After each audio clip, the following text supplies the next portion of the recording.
Look at Chomemela. Hindi siya nakontento sa kanyang palad. Kumuha ng weapon, isang plastic. Let's see kung makakahuli siya sa plastic na yan. Nahuli nga Rod.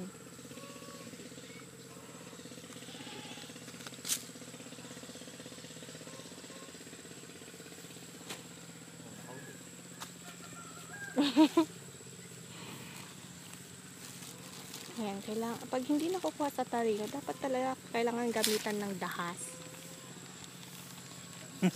Pag hindi kaya ng talino, dahas. Tawa mo. Dapat ang kulungan. One bat. Look, kakahuli siya. Wag to yung pambata to. O, diba? Ganyan natin.